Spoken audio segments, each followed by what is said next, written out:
Good evening. I'd like to call the regular City Council meeting on Monday, September 14th to order. Before we get started with the business, could we please rise and do the Pledge of Allegiance?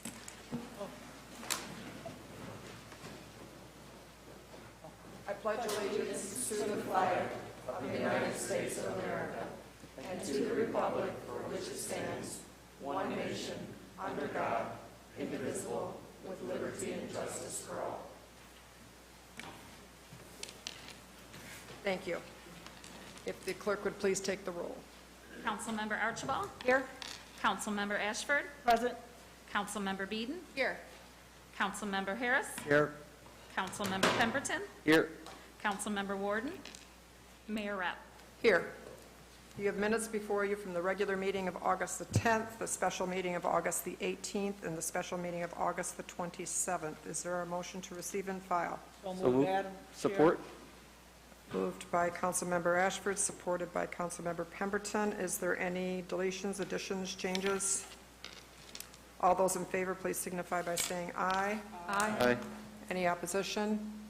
The minutes will stand as submitted. We'll move on to presentations. Mayor Rapp will announce the 2020 Yard of the Year winners. This is a little different because we've always had, the Beautification Commission has always been here to give out the tulips and the plaques for the Yard of the Year, but due to the situation with the coronavirus, we did not want any more people to come to the meeting than was necessary. So I'm going to be reading the winners. They will be on the screen behind me as I read them, so you get an opportunity to see. And I'd like to take the opportunity to say thank you to the Beautification Commission for all that they do for the city of Port Huron.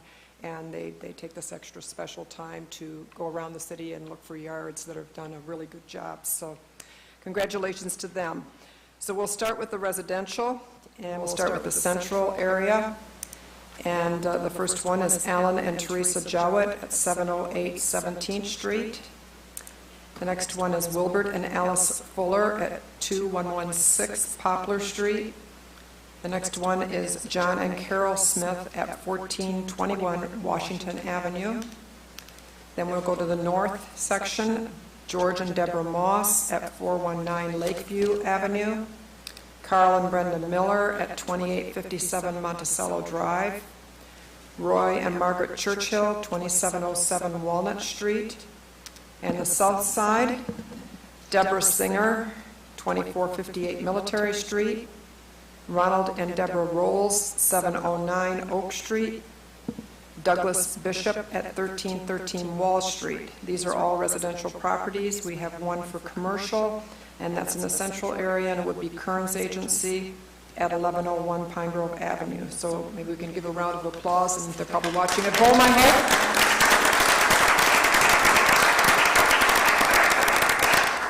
And they can pick up their tulips, leaves, or plaques, whatever it so be, at the city clerk's office starting tomorrow. So if there's some reason they can't pick them up, they can just let the clerk's office know, and somebody will be happy to drop it off for them. A little less fanfare with that this year, but hopefully next year we'll be able to do these awards with a little bit more fanfare. So thank you. Next thing on the agenda is public comment. Now is the time, if there's anyone in the audience who wishes to address the City Council on anything that comes before the city, please come to the podium, give us your name, and you have 4 minutes in which to speak. And it's now open.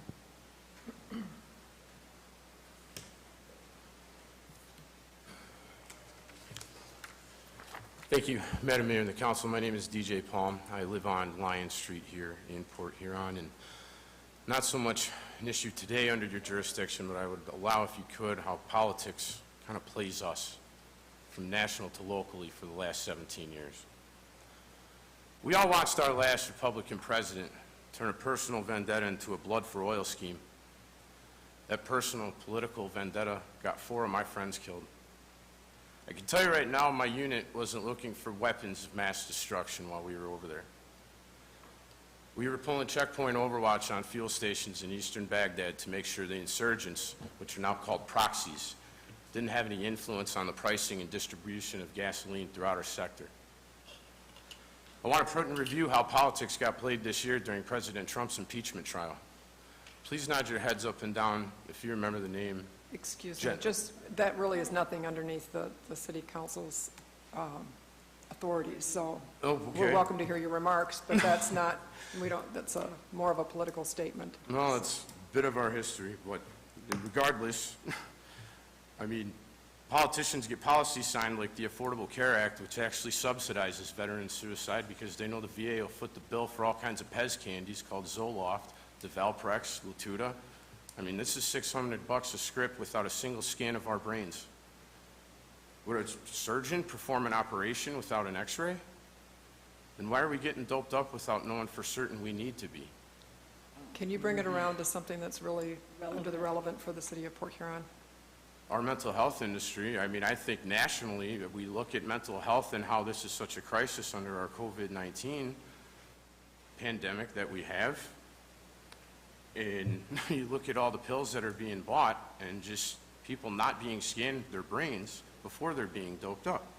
But here's how politics gets played locally, because we have radio station managers working in Port Huron, living in Marysville, who pay 0.5% in city tax and want to ask city council candidates how to get aggressive in attracting diversity, because too many white Americans in Marysville is a problem for them. If it is, sell your house in Marysville and come buy a house by me on Lyons Street, and you'll be right at home. Same way when morning show hosts who scold people for not wearing a mask inside a Kroger want to go ahead and just extort the fact that, it's not safe due to the governor's perception or irrelevant truth. Must be nice paying 0.5% in tax, telling us all how to live down here while you reside up there. No public health crisis in Fort Gratiot. I wonder when Radio First is going to stop putting Port Huron last. Kind of the blueprint for how this whole Blue Water area operates. Here's how politics plays us. That's how I play politics. Thank you, Madam Mayor and the council. Is there anyone else who wishes to, we don't usually applaud for public audience, but thank you. Hi, Please. how are you doing today? Good, how are you? Pretty good. My name is Nicholas Labonte. What was it? I'm sorry. Nicholas Labonte. Sorry, because of the mask. I know. Might be a You can little take it bit- down while you're talking if you want to. Oh, okay, cool. I live at 2818 Electric Avenue, and you might not heed my words. I'm also a candidate for mayor. My apologies. The reason why I'm up here, though, is for the filing for the businesses for marijuana. I wanted to make sure it wasn't too... As I was reading it, it appeared that there was a lot of barriers in front of it, and I don't want many of our people in small business not being able to get those accessibilities.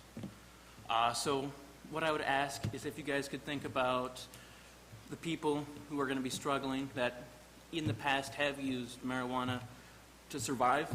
There's many people who've had to do those kind of things to survive, and I know many of them and have family that are like that. So if you could not have the bar for it too high, I'd appreciate it. I understand that you do need the bar high for a business and that setup, so I completely understand. That's all I really had to talk about. I appreciate whatever decision you guys want to make. Just wanted to bring that to your attention. Thank you. Is there anyone else who wishes to address the council this evening?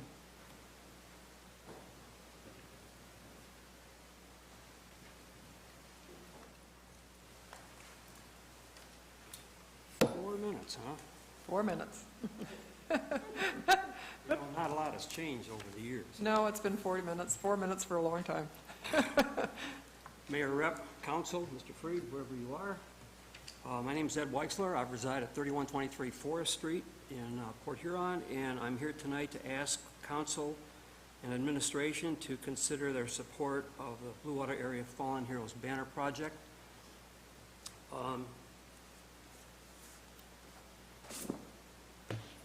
Oh, that's nice. This is the perils of being short. When you're my size, nobody looks up to you. Our project is county-wide.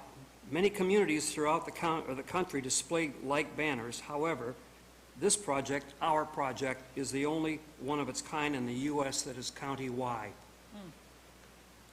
This was done to minimize community competition and divisiveness, something that would bring us together for at least 2 weeks out of the year. The template design is copywritten and owned by our registered DBA at the same name. Our hope is that the surrounding counties will come on board to function as we are and meet the same criteria that we practiced. Little help for you. You know, neighbor, this is the first time you've ever helped me out. For that. And I'll be over next week to take your trash out. You get a pic- The banners will be distributed 10 days before Memorial Day and retrieved 10 days after. They will be displayed 1 week before and 1 week after Memorial Day. They're displayed every year thereafter. This project is designed to outlive us all. The banners will be used for nothing else, no public or private displays. It is, after all, about honoring those we have lost while in service to their country. Memorial Day. Port Huron is rather unique among communities of St. Clair County because of the sheer number of sacrifices since World War I, at just over 300. That sheet that I had Cindy pass out is last year's. We've since added 27 names to that, so we hope to reduce the need for hardware by more than half, hopefully down to 95 or close to it. We're well aware that the city administration and DDA are not in a position to afford additional hardware for all that we need should we locate every photo. Our hope is that city administration and the DDA might look at the purchase of additional hardware in the future. We look forward to meeting with Ms. Cutright. We've been assured from Pete Lacey at SC4 that their hardware will be available for the banners. We're hoping to get support from Mike DeLong of Atchison Ventures at Vantage Point area. At this time, we have scanned 260 images of the 586 losses this county has suffered from World War I to date. We know we're not going to get them all, but we're going to try. We are aware, and I've looked around earlier, we are aware of 7 family sacrifices just within the city administration. 6 of those families are here represented tonight. Questions? It's a great project, so it's a great project. You're just surprised because I did it in less than 4 minutes. I know, you actually have 30 seconds left, so you might want to turn it around so the audience can see it. Same thing. Oh, is it on the back too? Okay, then, okay. I just want to make sure they could see it too, because you were holding it up this way. What I can tell you, and Councilman Harris can chime in on this, we have 300 plus sacrifices just from city limits. Prior to the 1991, I believe, postal zip code realignment, Port Huron mailing addresses went as far north as 8400 Lakeshore Road, which is Jetto Road. So in theory, Birchville and Fort Gratiot never existed. Half of Goodall's was a Port Huron mailing address. And Murphy Drive, which is St. Clair, which is now St. Clair Township, that's just west of the I-94 overpass in Gratiot, that was Port Huron Rural Route 2. Well, now I'm going to have you cut you off, because now you have made your 4 minutes. But Ed, that's a great project, so we'll do what we can to help you out. Thank you for bringing it forward. Your mask. Ed, you left your mask on the podium. Thanks, Mom.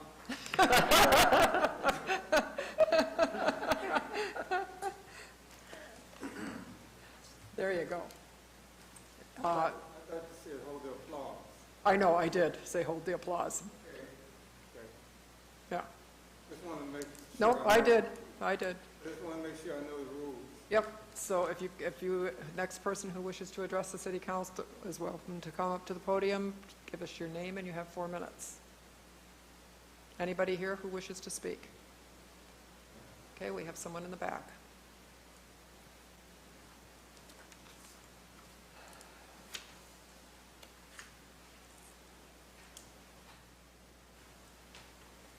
Hello, my name is Mary Williams, and I live in, on the south side of Port Huron. I just want to talk about the medical marijuana business. I have not received an opportunity to read what you guys are reading over, but I did sign the petition when the people were going after getting it put on the ballot. On the ballot, if the city won't come up with something, it's time to do something, because the people have spoken and it's time to get something done. But what my concern is that I don't want people to come from the outside and be able to afford to get the business And the people who have signed the petitions and stuff wanting the marijuana will not be able to afford the business. That's my concern. If you're going to give these licenses to the businesses, the people of Port Huron should own those licenses, not people from the outside owning the license, having the business, making the money, then taking the money back someplace else and not pouring it into Port Huron. So I'm very concerned. I'm very concerned about that. And at the same time, this mess is so hard to talk. You can pull it down while you're talking. And at the same time, I'm very concerned about how you're going to give those licenses out for the businesses. Lots of times, the minority community misses out on getting some of those licenses. So I think that everybody should be able to get a piece of the pie, and I would like for City Council to really look at that and think about that they're distributed out as our population is here. It should be distributed out the same way, not just one group of people get the license and make a fortune off of it and other people don't. So the wealth needs to be spread out. So I would hope that you guys would consider that at the same time. Thank you. Is there anyone else who wishes to address the City Council this evening? Please come forward to the podium, and you have 4 minutes. Seeing no one else, I'll declare public comment closed. We will move on with the agenda to the consent agenda. Is there a motion? So moved. Mayor Pro Tem Archibald, supported by Councilmember Ashford. Do you want to take the vote? Councilmember Archibald? Yes. Councilmember Ashford? Yes. Councilmember Beeden? Yes. Councilmember Harris? Yes. Councilmember Pemberton? Yes. Mayor Rep. Yes. On the consent agenda, we received and filed notification from the Michigan Liquor Control Commission on an application for a new Class C license for Downtown Development Authority license, non-transferable new Sunday sales permit, and at 401 Diner is what it's called, at 401 Quay Street. Then we also had on there, under resolutions, approving a 2-year extension to the agreement with Diving with a Purpose to erect a monument to recognize the accomplishment of the Tuskegee Airmen of World War II and 2 pilots that perished in accidents in the Port Huron area, to provide for additional time to raise the necessary funds. Approved the scheduling of a public hearing for September 28th to hear comments on the CAPER for program year 2019, and confirm the mayor's reappointment of William Oldford Jr. to the Tax Increment Finance Authority for a term to expire September 14th, 2024. We'll go to from the city manager, item 1. Accepting the bid from Body Construction Company in the amount of $468,893 for the rehabilitation of the Hancock Street Sanitary Pump Station. Is there a motion? So moved. Councilmember Ashford, supported by Councilmember Pemberton. Mr. Freed, if you could give us a little background. Yeah, Madam Mayor and Council, this is one of 13 lift stations in the city. This will be essentially a complete rehabilitation, including the installation of a new natural gas generator, so we don't have to worry about any type of towable generators to it. We had originally budgeted $418,000 in the 1920 budget. However, we delayed the bid opening due to COVID, so this will be amended to your 2020-2021 budget. Okay. Okay, any questions? Yes, Councilmember Ashford. So this is a budgeted item? Correct. Just to carry over from there. And then we mentioned the reason we're doing this is the last movement we had was 1987 when it was erected. And Correct. that's like 33-something years. So with this, the new setup here, would it be around the same? Yeah, you'll get another 30 to 50-year lifespan out of it. Okay, Yep. good. That's why they're going through the all-new soft starts, all-new electrical, all-new rehabilitation of the meter pit. Everything's getting rehabbed on it. So it'll be essentially a new condition. Okay, thank you. Any other questions from the council for Mr. Freed? Thank you. We will take the vote. Councilmember Ashford? Yes. Councilmember Beeden? Yes. Councilmember Harris? Yes. Councilmember Pemberton? Yes. Councilmember Archibald? Yes. Mayor Rep. Yes. Item 2. Accepting the quote from Wolverine Power Systems in the amount of $63,300 for a Generac MDG 100 portable generator for use at various sanitary pump stations. Is there a motion? So moved. Mayor Pro Tem Archibald, is there a second? Support? Councilmember Beeden. Madam Mayor and Council, as I mentioned, we have 13 lift stations. Out of the 13 lift stations, 6 require towable generators for backup power should there be a storm or an issue. We have 5 towables. We're able to maneuver them around the city based on capacity of those lift stations when we need them. You replaced one, I believe, last year. This year we had budgeted $60,000, so they will have 2 new ones in our fleet of 5. The other 3 are reasonably good condition. These are from the 70s and 80s. So we've gotten our money's worth out of them, but this goes to the resiliency of our water and sewer operations. And it is a budget item. Yes. Any questions for Mr. Freed?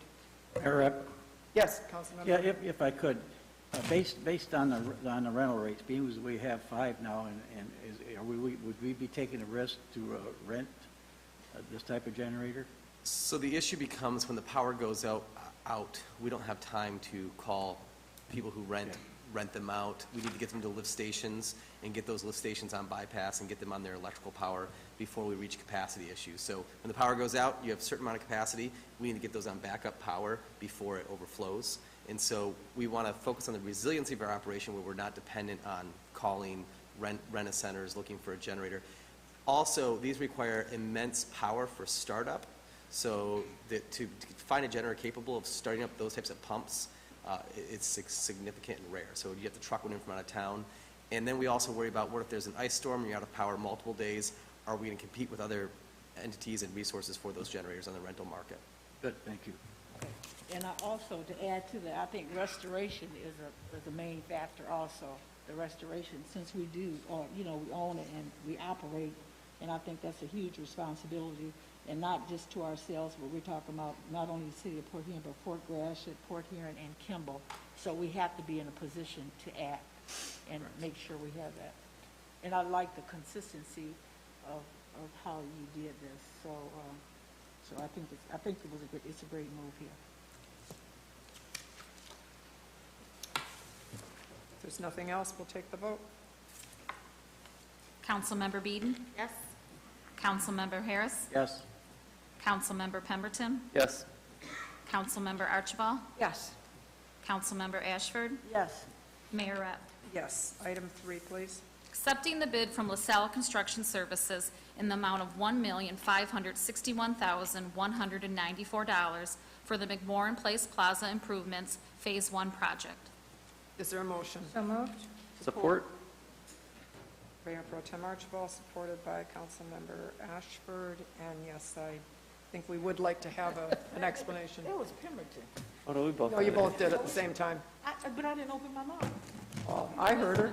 I thought so, okay, we'll take it to Pemberton, that's fine. Not unless I'm a ventriloquist. Maybe. Madam Mayor and Council, I'll have Nancy Windsor come up as well to talk about this. This is a once-in-a-generation project. I applaud the McMorran Commission on their work for the last 3-4 years putting this together, developing a real strategic plan for McMorran Plaza.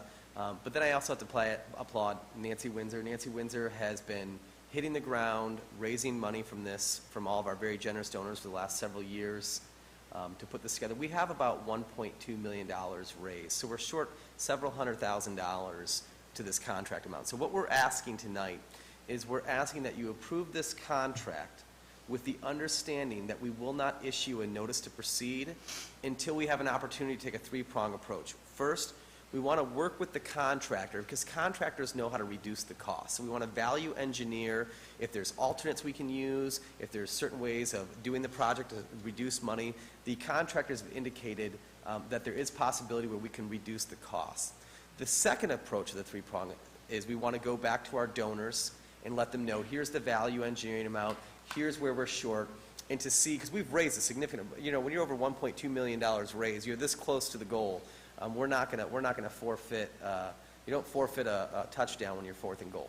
So we really want to continue raising money. And then the third approach is we want to bring back the value engineering, we want to bring back the additional money that we've raised, and we want to bring it back to the commission and to the council for you to have your final say on what you would like to do to see this project across the finish line. Do we have a rendering tonight that we can show? We do not have a rendering. So you've seen the rendering before as it's presented to you. So what we're asking tonight is to approve the contract with the understanding we will not issue the notice to proceed until we have done the value engineering, the additional fundraising, to take it back to the commission and back to the council for essentially your final. We don't know how close we're going to get. We don't know how short we're going to be. We want to get that information before we bring it to you. But we do have to go ahead and accept this or not accept it. Correct. or I otherwise need it goes the away. ability to begin working with this contractor on value engineering it and allowing them to use their expertise in the industry to find ways to reduce cost. Okay, any questions for Mr. Freed? Mayor Rep, Yes, Councilmember Harris. Go ahead. okay, yeah, just a comment, you know, I said in the McMorrin meetings, and we discussed this, and we're looking at drawing at straws and trying to get money and stuff. One thing that kind of shown up to me with this project, anything that McMorrin does to enhance itself also helps the Portland Junior College. So I went and looked at the last financial report for Portland, or St. Clair County Community College, and they have a balance of about $21 million in cash on hand, and I just think maybe it's appropriate, maybe that the college step forward and help us with our project. And so like I say, it was just a spin of a moment, and I looked at their financial issues and stuff, and I just think it's time for them to come on board. We've done a lot for them, and anything that happens to McMorrin will enhance the college campus. So, it's just something we just can't throw away. So. Two things. I appreciate that commentary. Do note that the SC4 valuation number you're talking about also takes into valuation of their hard capital assets, which not liquidity. So when looking at the balance of SC4, they don't have $21 million, essentially cash. They have $20 million of valuation if you look at their annual audit. The second point I would bring up is that the same state statutes that guides our ability to spend public dollars on certain purposes, SC4 is guided by those same principles. So they can't take money unless it's valued for educational purposes. And so it would be very difficult to decipher how the plaza would fit into their state statutes. With that said, I will gladly have that conversation with President Snyder on what's possible and bring that back to you. Good, thank you. Thank you. Go ahead. So they're under gas fee also, as to say what they can do? Correct, and under general fund dollars, government, unless it's a governmental purpose, there's certain restrictions we can't. We just can't take money out and go buy scratch-off lotto tickets or whatever we want. There's certain restrictions to public dollars. Discretionary. Also, I wanted to say, you said that a contractor can reduce costs, and have we done anything, Nancy, and to you, probably James can answer, about have we did any second look on redesign, what we thought we might want, or? Excellent point. The original bid came in at $2.2 million. Oh, okay. And then we went back to the contractors. The McMorrin Commission went back to the contractors and said, hey, we don't have that much money.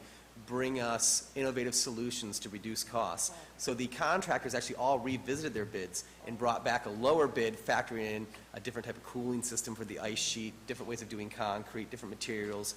And so you're absolutely correct. The contractors have already did a first glance and were able to reduce it from $2.2 million down to this $1.56 million. Oh, okay.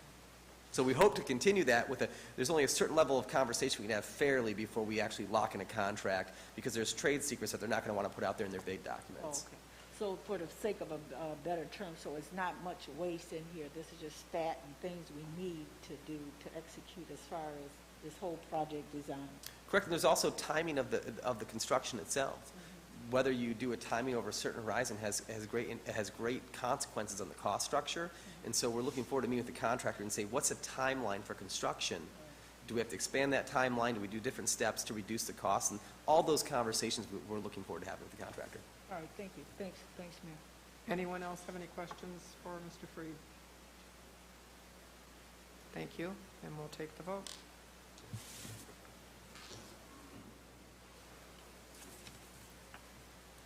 Councilmember Harris? Yes. Councilmember Pemberton? Yes. Councilmember Archibald? Yes. Councilmember Ashford? Yes. Councilmember Beeden? Yes. Mayor Rep. Yes. Item 4. Accepting the bid from Genova Contracting LLC in the amount of $456,546 for the Lighthouse Beach and Park Universal Design Facilities Project with assistance of grant funding from the Ralph C. Wilson Jr. Foundation, the Michigan Department of Natural Resources Trust Fund, and the Community Foundation of St. Clair County. Is there a motion? So moved. Support. Mayor Pro Tem Archibald, supported by Councilmember Ashford. Yes. Bruce, if I could have you throw up the graphic for Lighthouse Beach. Nancy, if you'd come up here, please. So we had $550,000 budgeted in this year's budget for this project. Clearly, we haven't reached the full 550, but do note there was about $100,000 of that project budget is still left there for playground installation. So you have the bathrooms, you have the concrete work, but then you have, which is in this contract, but then you have a separate contract, which Nancy will bring you, which will be for the playground. So it's a total budget of $550. So there's two components of this project, and Nancy can go over the design. Again, Nancy and Kim Harmer, our grant writer, have done an extraordinary job lining up DNR money. A lot of people don't know that behind the scenes, when you go to get DNR money, most people apply for their DNR grant, and they mail it into Lansing and wish for the best. That is not what Nancy does. I've gone to the DNR commission meeting with Nancy, and she's literally in the hallway, pulling DNR trust fund board members over, trying to make the case for Port Huron. So there's a lot of lobbying, a lot of work that goes into this, and because of Nancy's connections, we have been able to secure this funding, leverage it with the Wilson Foundation, very generously leverage it with the Wilson Foundation, to pull off projects otherwise a community of our size and capacity could never do. So I will give Nancy the gracious go over your design.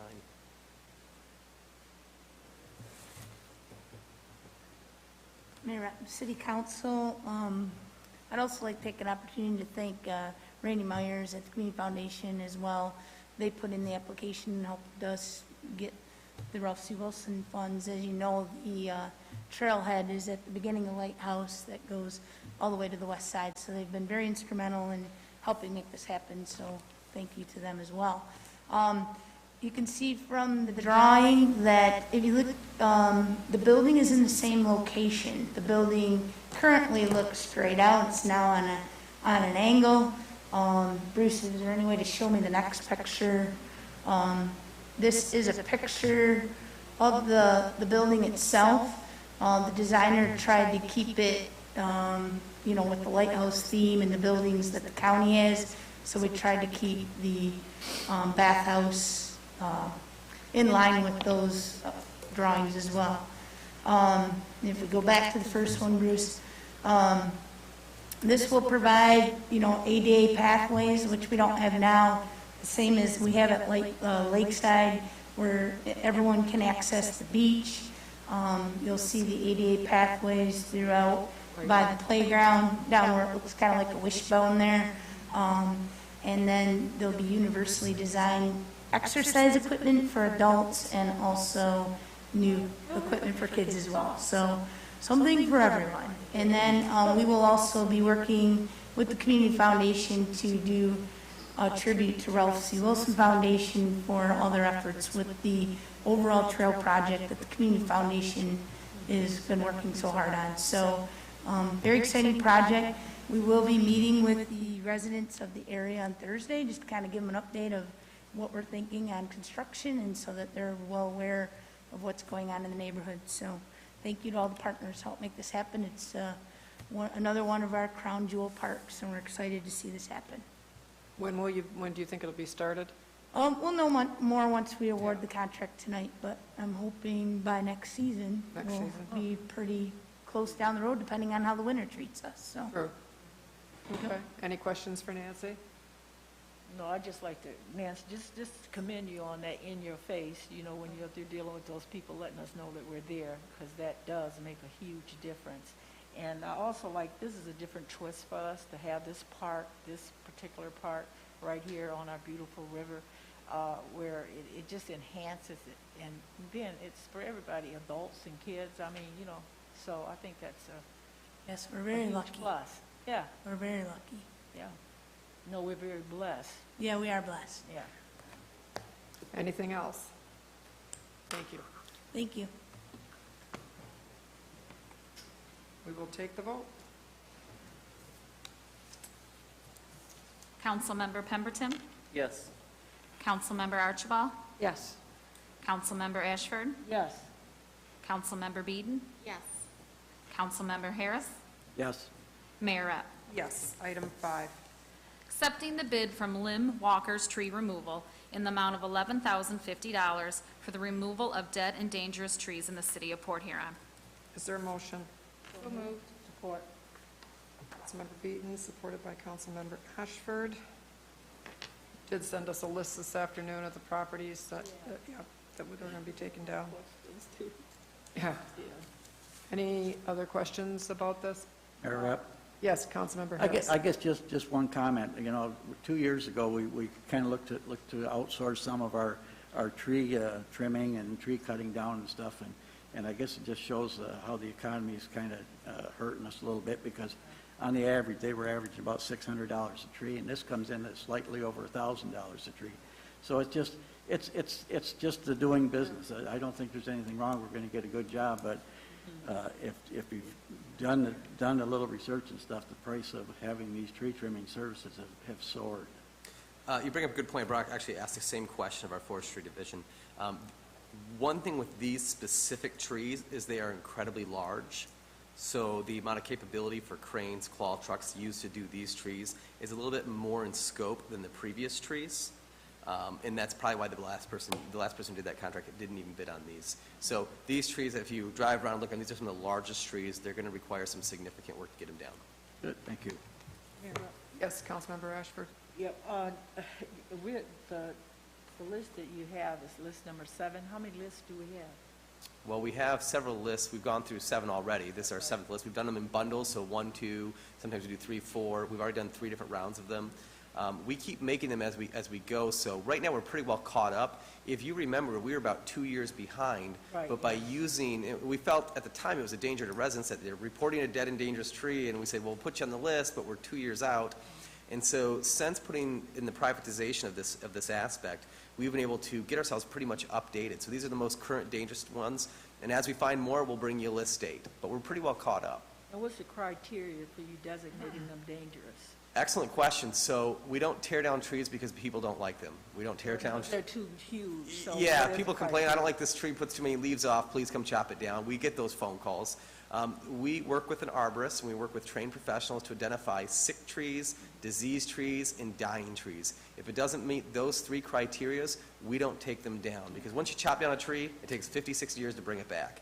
And so we are called Tree City by the National Arbor Society for a reason, because we protect our forestry and our tree canopy. So unless it's disease, unless it's dead, and unless it's dying, it's not coming down, so don't call. Okay, thanks, James. Yep. Thanks, Mayor. Thank you. Any other questions? We will take the vote. Councilmember Archibald? Yes. Councilmember Ashford? Yes. Councilmember Beeden? Yes. Councilmember Harris? Yes. Councilmember Pemberton? Yes. Mayor Rep. Yes. We'll move on to the item from the city clerk. Receive and file an initiatory petition for an ordinance to authorize and regulate marijuana establishments and marijuana facilities in the city of Port Huron that will be submitted to a vote of the electors of the city at the November 3rd, 2020 general election. Is there a motion? So moved. Mayor, Councilmember Ashford, is there a second?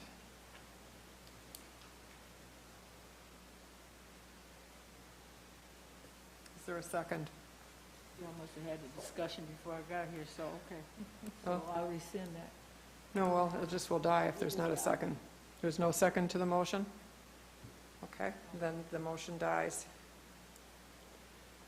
But I think we don't, if I might, I guess I'm going to ask, yes, please, our attorney. Good evening, Mayor and Council. Frankly, the petition will be on the ballot. I'll just give a really brief synopsis. There was a petition, it's one petition covering medical marijuana establishments and adult use marijuana establishments, circulated through the charter process, initially started by filing with the clerk. Clerk followed the charter process because that was what was selected, and frankly, it's the only process that's available to petition this type of ordinance in the city of Port Huron. The timing of submission to the signatures, the clerk reviewed the signatures and certified them. The next process under the charter is for the petition to ordinance to come to this council. This council would then have 30 days to act. If the ordinance was not adopted within 30 days, then basically by default it gets put on the ballot for the electors. However, if this council were to have adopted the petition ordinance, it never appears on the ballot.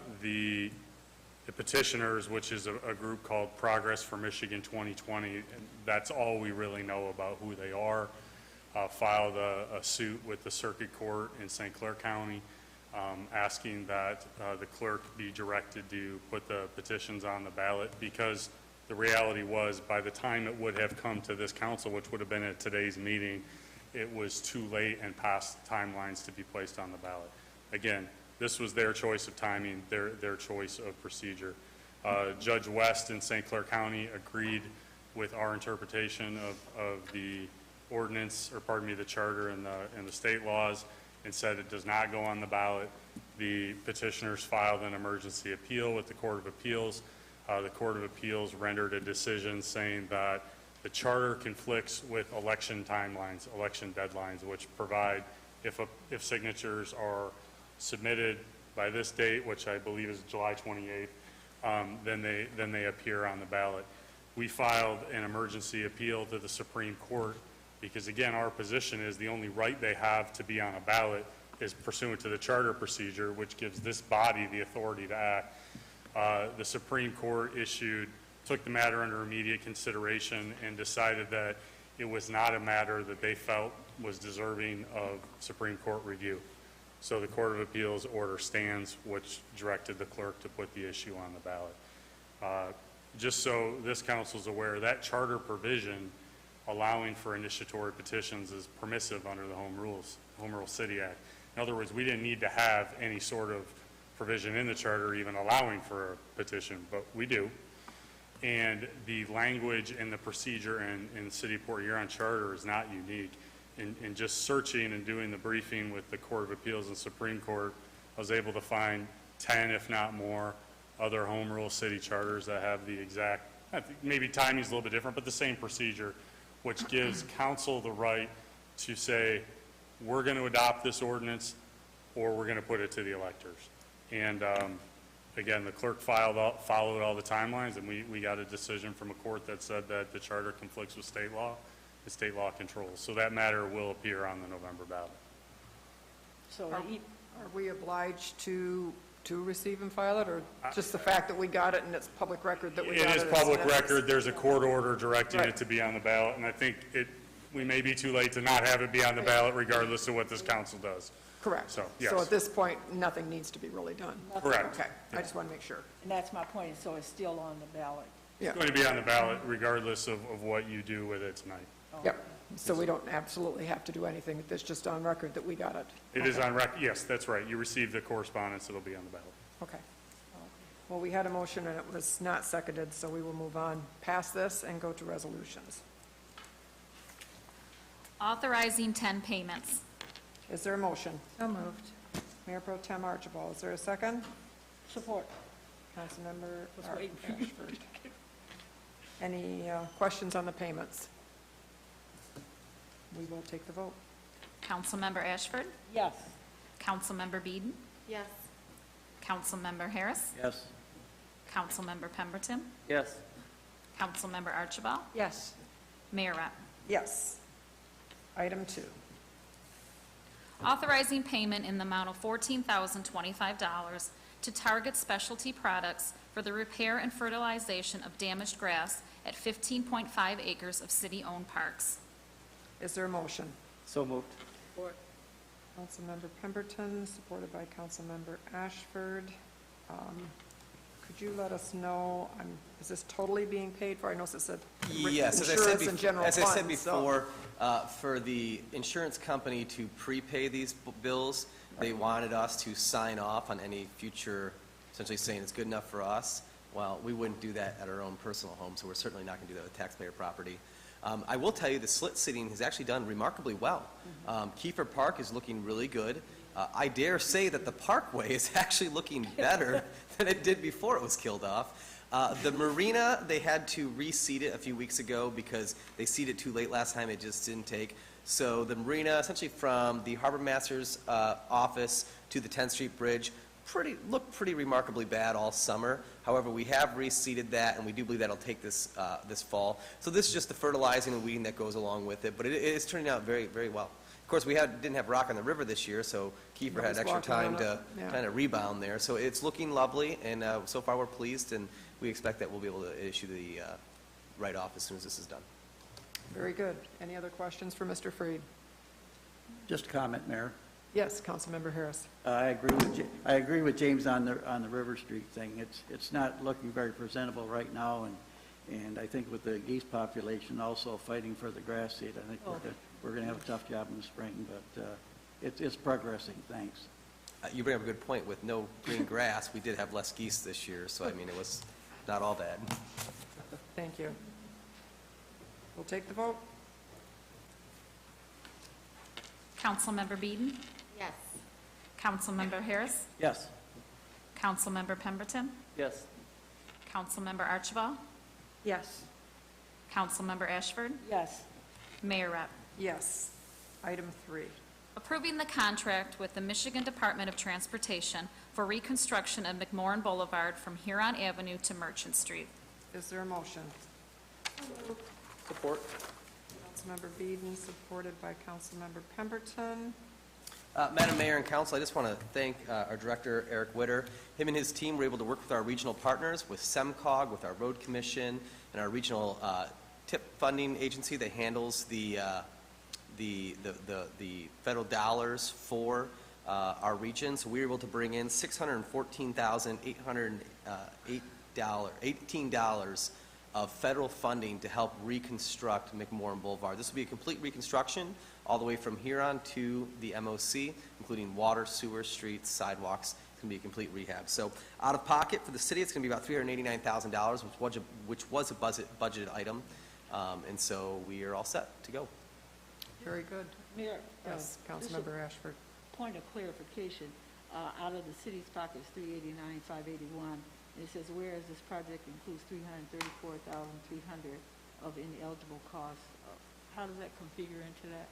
Because we can't use our water and sewer funds, so those are separate from, Had to be they're set only aside? covering the surface cost. Okay. So the grant is only eligible for pavement, curb, gutter, stuff like that, aggregate. Okay, so while that's still money coming from us as a city. Correct, out of the water and other sewer half is fund. coming from them as a city, okay. Correct. Well, we still made out okay. We did pretty well. Okay. But again, these are multi-year calendars, so our Public Works Division has to spend several years working with regional collaborators to program this in, to get this funding allotted. And so it's not just something we apply for and we get overnight. It's many years in the making. So I appreciate Eric and his team for really guiding this through the process to make sure we can bring these federal dollars back to Port Huron. Thank you, Mayor. Any other questions? Mayor Rep, just a comment. Councilmember Harris. I just wanted to comment on I think it was Eric that made the statement that the Michigan Street area at McMorran is going to be like it is at Grand River, and I think that's a big plus for the city, and I think that's great to see that in the project. Thanks. Anything else? We'll take the vote. Councilmember Harris? Yes. Councilmember Pemberton? Yes. Councilmember Archibald? Yes. Councilmember Ashford? Yes. Councilmember Beeden? Yes. Mayor Rep. Yes. Item 4. Approving the proposal with Walker Consultants for engineering services to perform a focused study to evaluate and recommend physical and operational improvements to the existing parking structure and plaza at the MOC. Is there a motion? So moved. Councilmember Pemberton, is there a second? Support. Councilmember Beeden.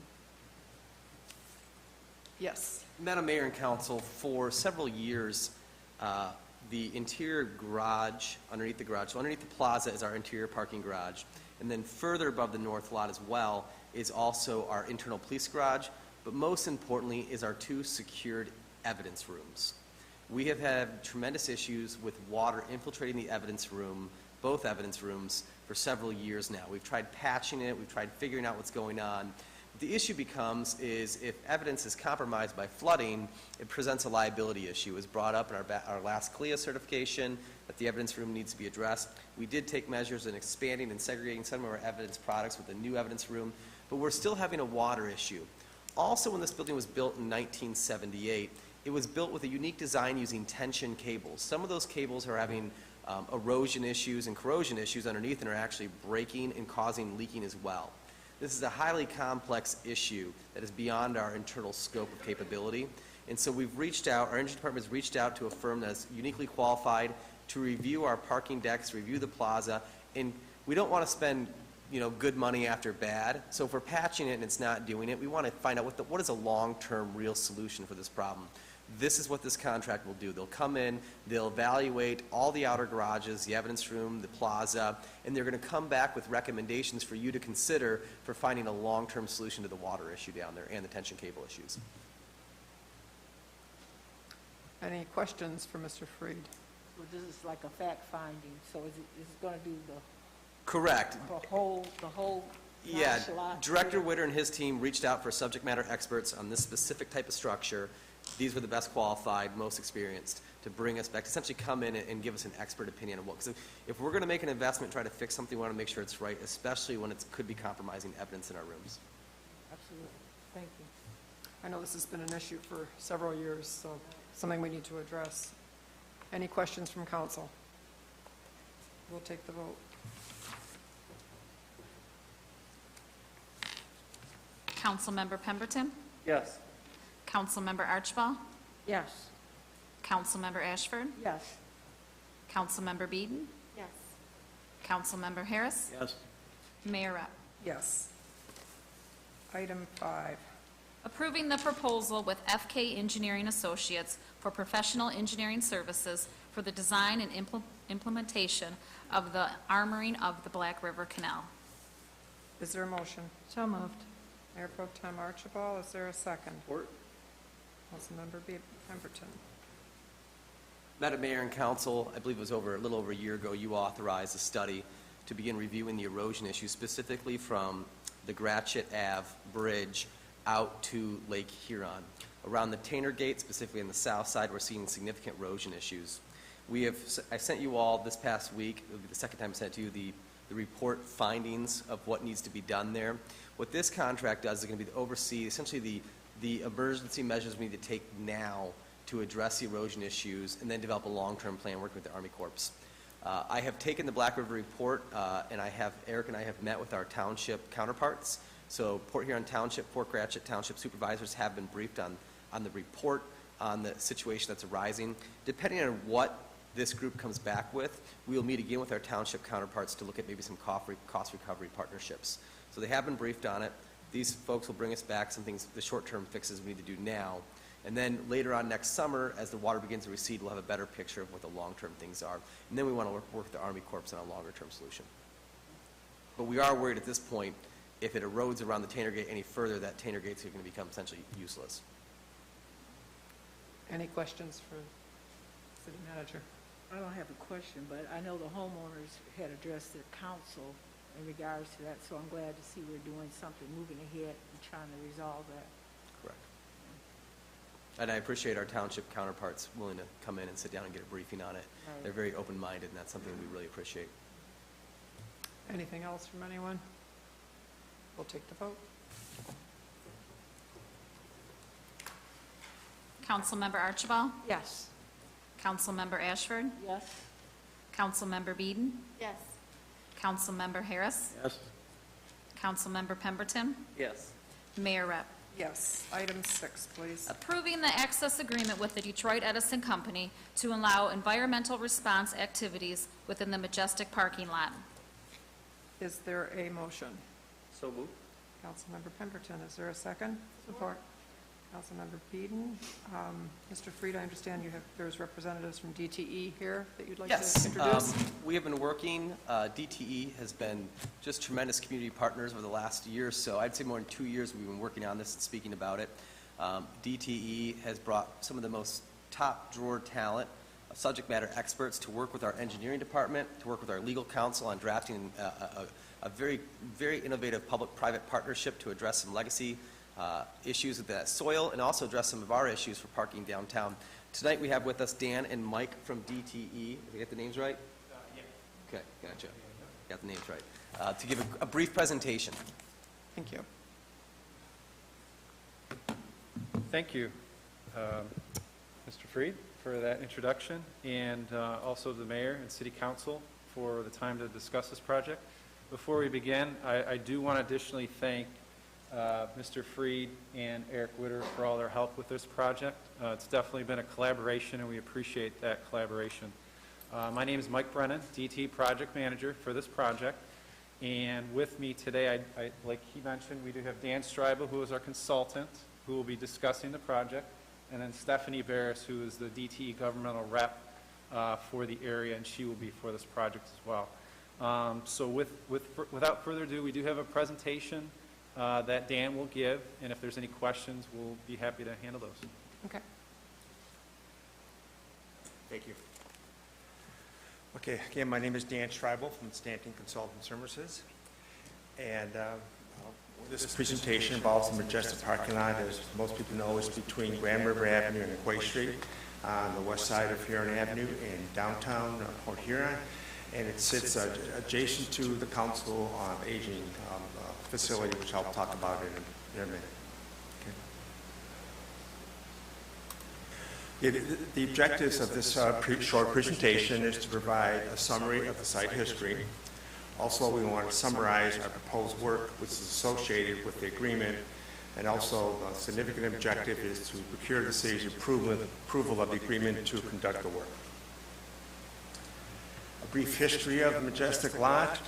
The Port Huron Gas Site Electric Company, which was a predecessor to DT Electric Company, operated a manufactured gas plant on the site from the 1870s to 1926, during which time fuel gas was generated from coal. And this fuel gas provided lighting and fuel to Port Huron residents and businesses. And the provision of this fuel gas did play a factor in promoting the growth of Port Huron during this time period. There were byproducts from this manufacturing processes. Most of the byproducts were either sold or reused on site. Some of the byproducts remain in the subsurface, and it is our intent to remove those byproducts. Well, here's a map of the Majestic lot, and the portion, the southwest portion of the lot that's outlined in orange, that's pretty much the footprint of where the manufactured gas plant operations occurred. And this map also shows numerous environmental sampling locations that were part of several environmental investigations that were conducted at the lot, which allowed us to develop the plan to do this environmental work. And the results of these investigations indicate that there were no risks to the users of the parking lot or the surrounding properties. We have been working with the Michigan Department of Environment, Great Lakes and Energy, or EGLE, on this project, and the results of our numerous investigations have been submitted to EGLE. And all our sampling efforts have been coordinated with the city, and they've been conducted under city right-of-way permits. This slide just summarizes our project work. And the components of the project work were compiled in a plan that was submitted to EGLE. And EGLE has subsequently approved of our plan. And so the work that we're going to be discussing does have EGLE approval. And that plan consists of excavating soils within the southwest portion of the parking lot to depths ranging from 2 to 22 feet, and to transport the excavated soils off-site for disposal. During the excavation, groundwater is going to be encountered, and if necessary, the groundwater will be removed from the excavation, and that will also be transported off-site for either disposal or treatment. Upon completion of our excavation activities, the hole will be backfilled with clean backfill material, which is primarily imported sand. After the area has been backfilled, the restoration will commence, and that restoration consists of in placing a new asphalt over the entire parking lot, replacement of any trees that were removed to allow for the excavation, replacement of the retaining wall that's situated along the western edge of the lot, and also the replacement of of a concrete middle island that's currently there. That's going to have to be removed, and that will be replaced. Another component of the project work is the recording of a declaration of a restrictive covenant. And that restrictive covenant will ensure that EGLE has the necessary documentation to allow them to approve the completeness of our project work. And this slide shows our proposed work area. And the plan calls for temporarily closing off pretty much the entire parking lot with the exception of the sidewalk that's located along the east side of the parking lot. And you can see the excavation areas outlined in green. That's pretty much the footprint of the former manufactured gas plant operations. And our excavation is going to spill onto the Council of Aging property, which is to the west of the parking lot. And we have worked with the Council of Aging folks. We have an agreement with them, so they are approving us to excavate the portion of their driveway that's located adjacent to the parking lot. Next slide. Okay, the next steps. Next step is to obtain City Council of the project work agreement. And I also want to thank Eric and his group for working with DTE on this agreement. And after we get that agreement, we're going to finalize our communications plans and some other tasks with the city. And the work is scheduled to begin the end of September. That's it. How long will it take, the work, do you think? Well, our contractors, we've got several estimates, anywhere from 7 to 10 weeks. Okay. Does anyone have questions from council? If I could Thank just- you very much. If I could just add, I think this is a remarkable testament to DETE's stewardship for the environment and being good collaborators. They didn't create this mess. They're stepping in to clean it up. But what's remarkable is when we sat down with DTE and they said, we're going to tear up your parking lot, they understood that this was going to be a remarkable burden on the small businesses back there. And so DTE said, what can we do to help the small businesses? And the fact is, the Majestic parking lot is in really terrible condition. So it needs to be replaced. We don't have the money to replace it. And so we said, you know, you're going to dig it up and take your stuff out, and then in a few years, we're going to have to cobble up some money together that we don't have to replace it. So it's kind of like a double hit. And DTE came to the table and said, well, if we're going to begin digging it up, why don't we replace your parking lot? So DTE, although they're not digging up the entire parking lot, they are literally going to give those businesses a brand new parking lot built to city standards that will last 30, 40 years. I think that parking lot out there is now 40 years old. So at no cost to the city. So if you put that in perspective, Eastquay cost us about $450,000. So we can imagine with the cost inflation, the Majestic lot would cost that much. So not only is DTE going to bring in their team and get this done in an expeditious fashion, they're also going to give the citizens of Port Huron about a $500,000 free parking lot. So imagine what that's going to do for the businesses and the loft owners. And so I tell you what, what's amazing with DTE is we never had to ask.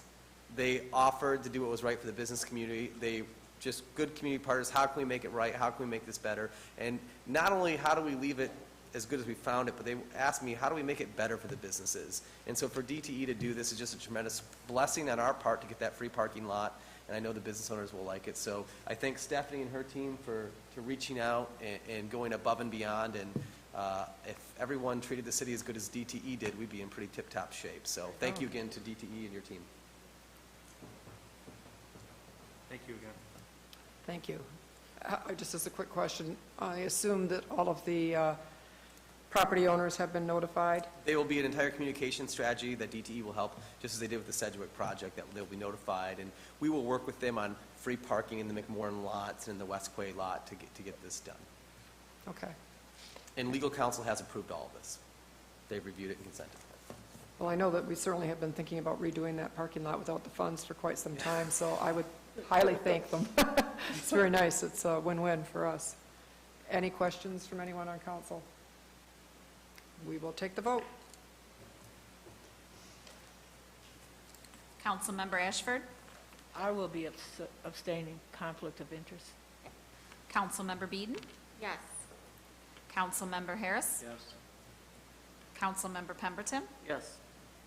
Councilmember Archibald? Yes. Mayor Rep. Yes. Item 7, please. Authorizing the purchase of the vacant lot at 2706 10th Avenue. Is there a motion? So moved. Support. Mayor Pro Tem Archibald, supported by Councilmember Ashford. Madam Mayor, if possible, can we take 88 and 89 together since they are congruent? Yes, sure. Maybe the clerk could read that too. They are together. Number 8. Approving the agreement with BMJ Engineers and Surveyors Incorporated for professional design and surveying services for the 10th Avenue residential site condominium project. Thank you. Then you can address them both. So, Madam Mayor, we were able to work, the current property here on 10th Street is actually a former county facility which was demolished and has been vacant land for many years. The county had it listed for sale, and we made them an offer they couldn't refuse. We offered them $1. However, with caveats that we would use, we have about $500,000 left of HUD funding. We used $400,000 of that in the East Quay parking lot several years ago to help support downtown living and loft development. We'd like to take the other $500,000 and help build this infrastructure to create 19 new family homes right there next to Garfield Elementary School. The benefit for the county is that we will take the property for free. We will build the infrastructure. We will work with utility companies to get everything done. We believe we can get this done before next summer. And then we will sell those lots off to recoup the cost. And if we make any profit, which we may, but the federal funding has to be paid back first. If we make any profit, we'll give that back to the county. But what the gain is, it's a win-win for both us, because right now that property is tax exempt. But if we were to build 19 homes on there, it will generate about $134,000 through all the various taxing entities. So the county, the sheriff, the schools, the community college, the city, everyone who's got their hand on the dole will get some tax revenue on it. So we want to take that property, get it the highest and best use with this residential. We've been inundated since we announced this a couple months ago that we were working on this.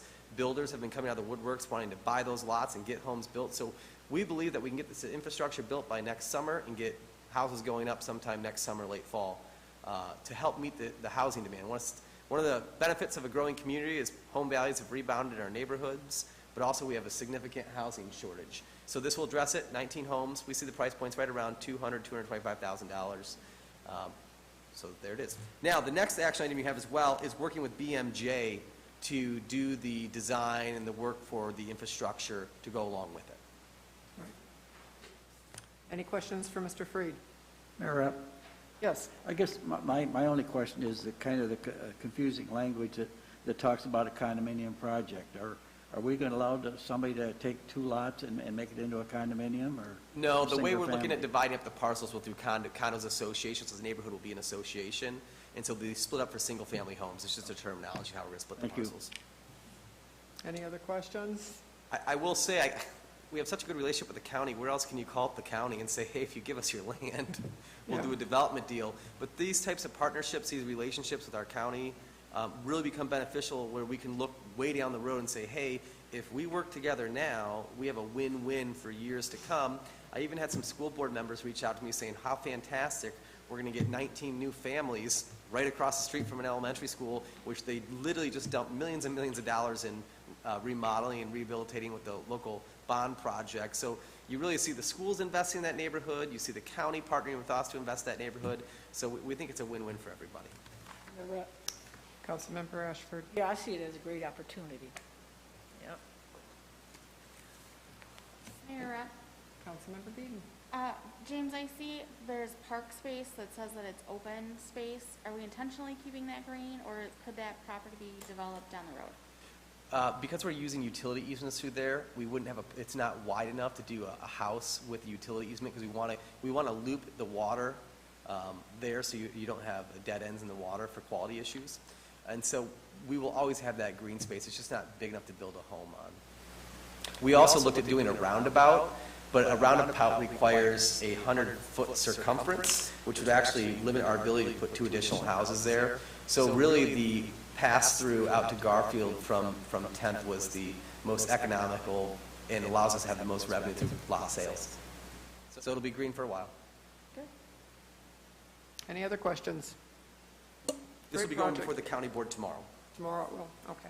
It did make it out of their committee last 2 weeks ago. Thursday, you mean? Yeah. Yeah. Sorry Okay. about that, yes. No problem. We'll take the vote.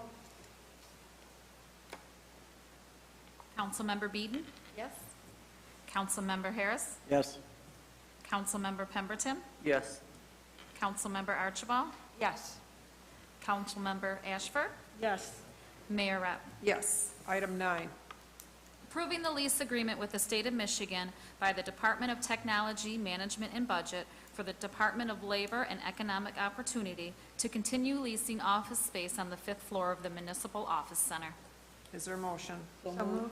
Support. So moved. Councilmember Ashford, supported by Mayor Pro Tem Archibald. Lordy. We're having a hard time tonight. Mayor and council, we have been working with the state. They have been leasing our 5th floor for many years.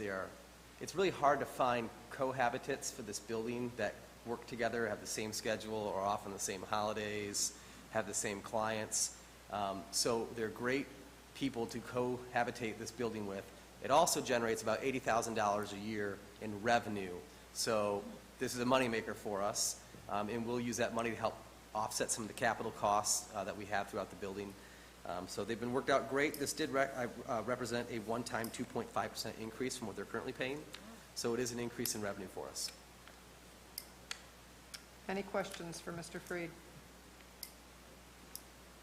We will take the vote. Councilmember Harris? Yes. Councilmember Pemberton? Yes. Councilmember Archibald? Yes. Councilmember Ashford? Yes. Councilmember Beeden? Yes.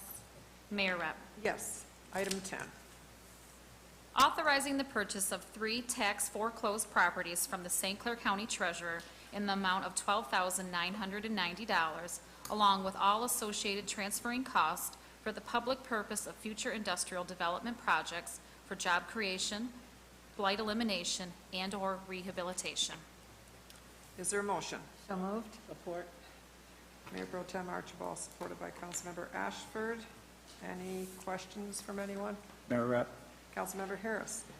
one of these properties, the 300 block on 17th Street, seems to be a vacant piece of property, and it's a residential to the back of it and a rental property on the side of it. And I just wondered, are we going to end up just keeping this property for eternity? Because it's an awful small piece of property. So you bring up an excellent question. So as we have been assembling property, there's a long-term strategy in place of developing property. We want to be very respectful to the residents who are in that neighborhood, many who have lived there for multiple generations. So as property becomes available that makes sense in the long-term plan, we'll assemble it. There are some properties where it'll be several years, maybe a decade, 2 decades before those people will want to sell. And we're respectful of that. And so this is not something that we're going to do tomorrow. This is not something we're going to do in the next 2 to 3 years. This is a long-term plan to grow our industrial park. And there is a fine line between having a long-term plan and then being respectful of the neighborhood and those people who've been there for multiple generations. So we have no immediate sights on what we're going to do with that property, but it does fit into the long-term strategy that we're going with there. So it could be a year, could be 10 years, could be 20 years. Well, fortunately for us, the rental unit that's next to the property has maintained the property for probably 10 years, and it's not even as an owner, so I just hope we get the same response for the next 10 years. So. Correct. Any questions? Thank you. We'll take the vote. Councilmember Pemberton? Yes. Councilmember Archibald? Yes. Councilmember Ashford? Yes. Councilmember Beeden? Yes. Councilmember Harris? Yes. Mayor Rep. Yes. We'll move on to ordinances. Number 1, please. First reading, an ordinance to amend Chapter 12 Businesses, Article 13, Marijuana Establishments of the Port Huron Code of Ordinances for the purpose of providing for the regulations in the number and type of certain adult-use marijuana businesses within the city. Is there a motion? So moved. Support. Mayor Pro Tem Archibald, supported by Councilmember Pemberton. Is there any questions or discussion? Mayor, I have a question. It kind of relates back to the item on the ballot, and I think it was answered, but I'm just going to, for clarification, make sure. And that was 2. 1, if we've already passed this ordinance and have all of this done, I think I heard you say that it's too late and it'll go on the ballot anyway. So my original question was going to be, would it prevent that if we already have an ordinance in place? No. And then my second question, not saying I want to do this, but just so that I know all of the answers, is since they've been going around the state and doing this, other cities, townships surrounding us have opted out.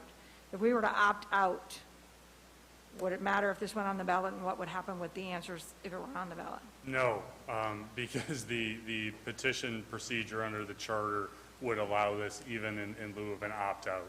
Okay. So I think, and I didn't specifically say this when I was up here before, but this council should operate under the assumption that if the petition ordinance passes and if this council also adopts an ordinance, again, we've spent, I don't think I've seen everybody in here before, but for the last month I've been here a lot. There's been a lot of time and effort put in to the ordinances that are here in front of you. We believe that they're in the best interest of the city. But if there were a situation where the council adopts the ordinances that we've been working on, the petition ordinances are also adopted, the petition ordinance deals not with zoning, only with regulatory issues. I think the assumption should be that any conflict would be resolved in favor of the petition ordinances between the two. Okay, thank you. That's exactly what I wanted to know. So our zoning, since they don't have any in there, would that stay in effect? Yes. And just the licensing would be? Correct. Okay. And you cannot petition zoning ordinances, so that's probably why there was not one. What our position is, a lot has changed since the last time I was before this body. And the zoning ordinance, which is part of the two ordinances that are in front of you today and was recommended by Planning Commission, only deals with the types and categories of uses that the joint meetings produced as far as the ordinance that's here today. It's our suggestion that this council consider directing us, and frankly we've already begun working on it, is to also add regulations for the facilities and establishments that are addressed in the petition in case it does pass. We're working with Mr. Haynes to do that now, and if asked, you will see that at the second reading in 2 weeks. Okay. Thank you. You're welcome. Other questions? Yeah, I believe we need to be prepared because it's my understanding that would supersede anything we adopt. So we adopt this, it becomes effective basically October 1st, a couple days afterwards because it's 5 days after the meeting. What happens, because curiosity, I guess nothing, but the fact that we sunsetted it on September 30th, and this doesn't probably take effect, I don't think, till October 2nd. We'll be present with a resolution to briefly extend the sunset period until for a couple days. Yeah, and I've worked with Cindy to get the exact date, so that'll be before you in 2 weeks as well as an option. Yeah, because otherwise we have a break there in between. That's You'd kind of have no a man's window. land. You would have a 3 or 4 day window, I think we figured out, that we need to cover. That'll be at the next meeting as well. So if we adopt this in its final form at the next meeting in 2 weeks, I mean, it's going to have its first reading tonight, then we can proceed down that line of doing this, but it could get changed a month later. Correct.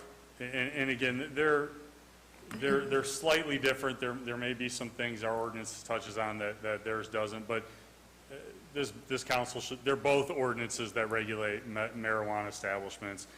There are differences. There are frankly more types of establishments allowed under the petition. There's a difference in the granting of permits, which frankly, the number and the procedure are the two biggest differences.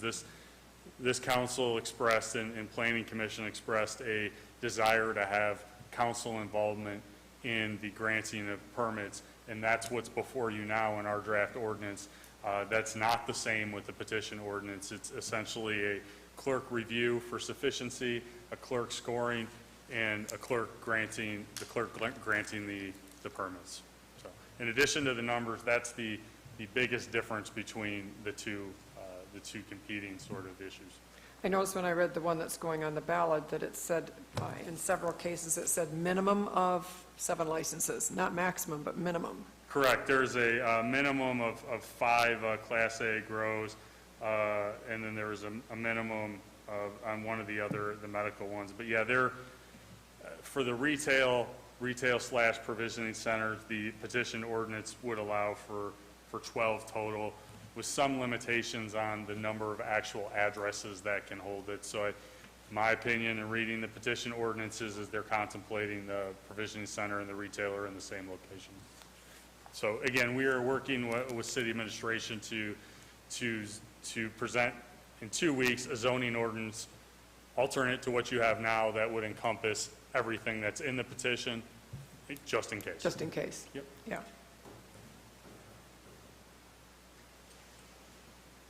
Madam Mayor and Council, I think just to be very clear to the residents of the city, the ordinances that were crafted by this planning commission and this council kept this community interest in mind, specifically on allowing local businesses, local residents, the opportunity to get into this industry.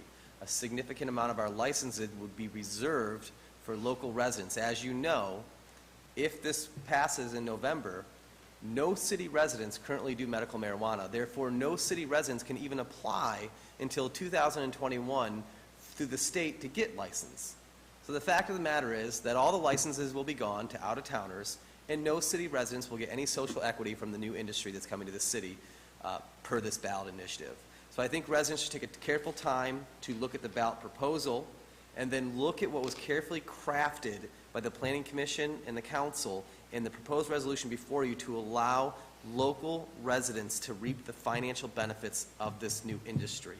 I think that's one of the biggest things we heard from all of our hearings, all the Planning Commission meetings, to have that in there. And one more thing along the same lines that James was talking about. The petition ordinance allows for a maximum, pardon me, a small writing here, a minimum of 7 and a maximum of 7 retailer license for adult use, so 7. And the same, a minimum of 7 and a maximum of 7 of 5 provisioning center licenses, so 5. There's a very short window under the petition ordinance to get the applications. It's a 30-day window. The clerk has a very short period of time to review and grant the licenses. So it is a quick turnaround, and it would be inevitably complete before even the opportunity for anyone who doesn't currently have a medical license to even apply. Mayor, just to follow up then, because I was going to ask that question, I think you've clarified. It's my understanding a local resident could apply for a medical marijuana, and then they would therefore be allowed to apply for a license under this petition ordinance.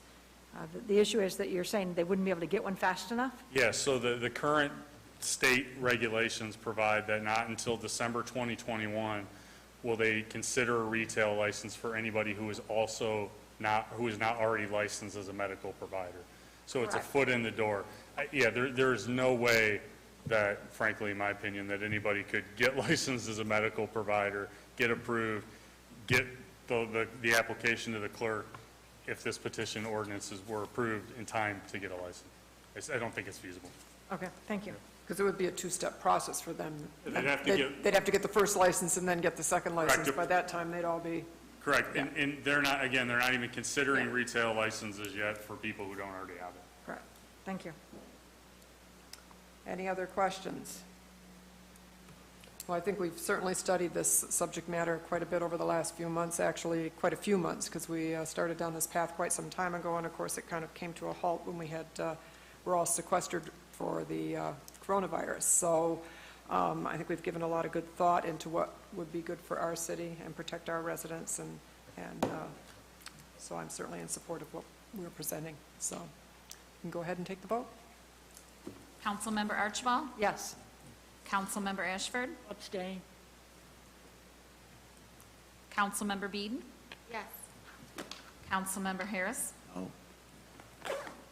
Councilmember Pemberton? Yes. Mayor Rep? Yes. We'll read the second ordinance. First reading, an ordinance to amend Chapter 52 zoning, Article 1 in general, and Article 4 general and supplementary regulations to allow, limit, and regulate certain numbers and types of adult-use marijuana establishments within specified areas as permitted pursuant to the Michigan Regulation and Taxation of Marijuana Act. Is there a motion? So moved. Support. Mayor Pro Tem Archibald, supported by Councilmember Pemberton. Any questions on the zoning ordinance? We'll take the vote. Councilmember Ashford? Abstain. Councilmember Beeden? Yes.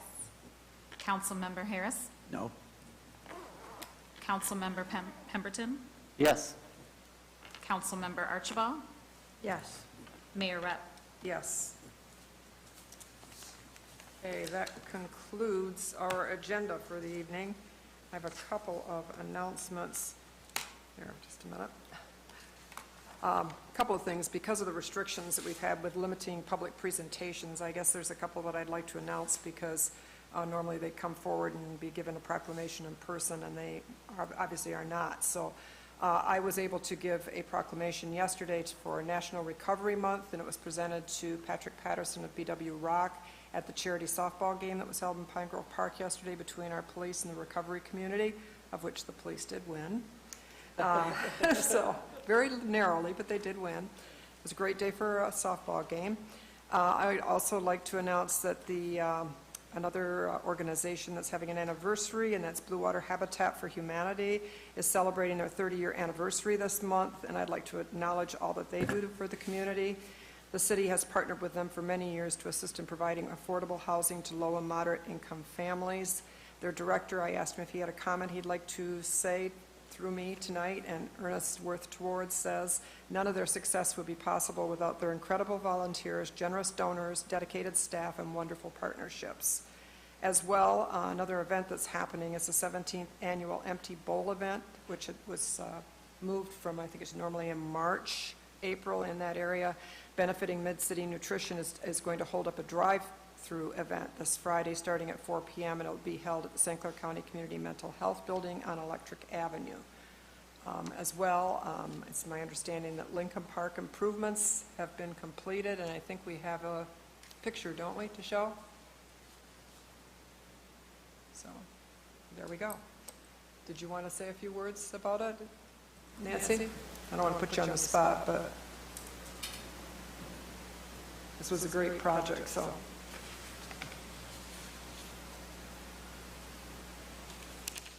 Mayor Rep and City Council, I'd like to take an opportunity to first of all thank the Rock the Block group. This is really what kind of got the ball rolling, and the James C. Atchison Foundation. I mean, as soon as we went to them, we were so excited that they helped provide funds to, this was number 3 on the list. Lincoln Park was for equipment that desperately needed repair and was one of our oldest, the other one was one of our oldest scapes in our city, I think second oldest, but anyway, it really needed repair. So we're super happy for all the help everyone gave us to make this happen, and I think the playground looks amazing, and can't wait to see a bunch of kids playing on it here soon. So thank you again to all the partners, and also to Mr. Atchison and Don Easter, who are always very helpful in any kind of projects we're trying to do for kids. So thank you again, and on the south side, obviously.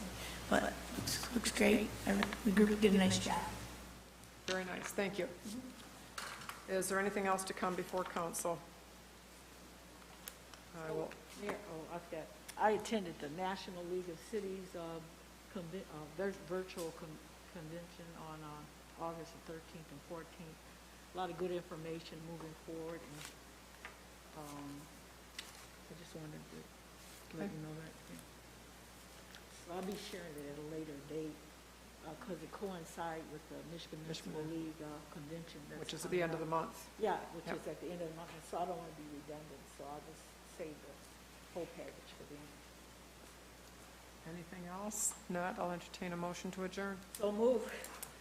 Meeting adjourned. Cindy.